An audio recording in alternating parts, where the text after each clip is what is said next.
ministre. La parole est à Madame Marie-Christine Dalloz. Oui, merci Monsieur le Président. Ma question s'adresse à Monsieur le Premier ministre. Le prélèvement à la source, grande promesse du candidat Hollande en 2012, devient aujourd'hui une hypothèse de réforme. Ainsi, le gouvernement confirme son intention de rendre le prélèvement à la source effectif au 1er janvier 2018. Mais cette réforme est floue. Elle est mal préparée, elle laisse trop de questions sans réponse. Encore une grande illusion. Encore un effet d'annonce. Monsieur le Premier ministre, la communication a ses limites. Sur la forme, une effectivité du prélèvement au 1er janvier 2018. Pourquoi 2018? Après vous le déluge? Vous prenez une décision qui engagera l'avenir sans vous. Encore une illusion. Sur le fond, vous parlez d'une réforme irréversible qui doit s'accompagner d'un cadeau fiscal pour les revenus salariaux de 2017. Belles illusions, mais de sérieuses désillusions pour ceux qui seraient tentés de croire à vos promesses. Faut-il voir un coup politique à cette annonce? De plus, 2017 sera une année blanche au niveau comptable. C'est parfaitement illusoire. Compte tenu du contexte financier actuel, la France est le pays d'Europe qui détient le déficit le plus important. La dette augmente, la situation est très critique. Vous avancez l'argument du lissage. Autre grande illusion.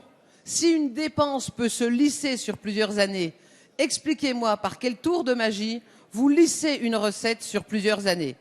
Enfin, l'impôt français est familiarisé. Quel sera l'impact de cette mesure sur les familles? Seront-elles encore une fois les plus impactées par votre matraquage fiscal? Le gouvernement Ayrault avait annoncé que 9 Français sur 10 ne seraient pas touchés par les hausses d'impôts. Quelle désillusion! Cette réforme, Monsieur le Premier ministre, n'est-elle qu'un miroir aux alouettes pour appâter les Français dans la perspective de 2017? La parole est à Monsieur Christian Eckert, secrétaire d'État chargé du budget. Merci Monsieur le Président, Mesdames, Messieurs les députés, Madame la députée Marie-Christine Dalloz. Je voudrais tout d'abord vous préciser un certain nombre de points pour vous rassurer. Premièrement, c'est que les grands principes de l'impôt sur le revenu ne seront pas changés. Il restera familialisé, le quotient familial subsistera, la notion de foyer fiscal comme sa progressivité seront maintenues. L'objectif est de rapprocher le moment où l'on paye l'impôt sur le revenu du moment où l'on perçoit le revenu. Pourquoi? Parce que certains qui voient leurs revenus baisser sont encore soumis à l'impôt de l'année précédente et se voient dans des difficultés. Alors concrètement, Madame la députée, que va-t-il se passer? En 2017, l'impôt sur le revenu sera payé, calculé sur la base des revenus perçus en 2016, comme d'habitude. En 2018, l'impôt sur le revenu qui sera payé sur la base des revenus de l'année 2018. Donc, concrètement, qu'est-ce que ça veut dire?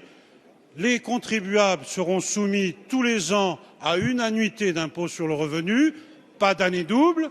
Quant au budget de l'État, il sera alimenté tous les ans par le produit de cet impôt annuel sur les revenus. Il subsiste des difficultés, je veux bien le reconnaître, mais c'est à ce travail que le gouvernement vous invite, avec les parlementaires, avec l'ensemble des acteurs sensibles à ces questions.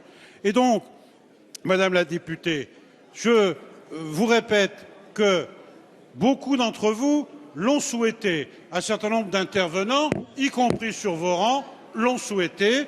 Avec toutes les questions qu'il nous faut encore résoudre, nous mettrons en œuvre sereinement et sans précipitation la retenue à la source le 1er janvier 2018.